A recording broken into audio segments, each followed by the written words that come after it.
মধ্যরাতে মুম্বাইয়ে গায়ক শানের বাসভবনে আগুন লাগার ঘটনায় চাঞ্চল্য ছড়িয়ে পড়েছে। মঙ্গলবার বান্দ্রার ফরচুন অ্যাপার্টমেন্টে এই অগ্নিকাণ্ডের ঘটনা ঘটে। তখন বাসার জানালা দিয়ে ঘন কালো ধোঁয়া বের হতে দেখা যায়। খবর পেয়ে ঘটনাস্থলে ছুটে যায় ফায়ার সার্ভিসের 10টি গাড়ি। সেখানে আগুন নেভানোর কাজ চলছে। তবে কিভাবে এই আগুন লাগলো, কী পরিমাণ ক্ষয়ক্ষতি হয়েছে, এখনও এ বিষয়ে বিস্তারিত জানা যায়নি।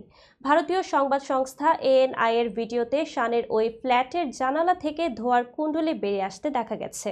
প্রাথমিকভাবে ধারণা করা হচ্ছে শর্ট সার্কিট থেকেই এই আগুন লাগার ঘটনা ঘটে। বান্দ্রার ফরচুন অ্যাপার্টমেন্টের 11 তলায় থাকেন গায়ক শান, আর ওই বিল্ডিংয়ের 7ম তলায় অগ্নিকাণ্ডের ঘটনা ঘটে।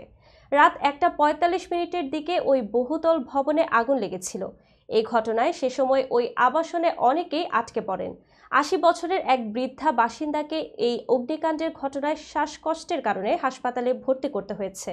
তিনি আইসিইউতে চিকিৎসাধীন।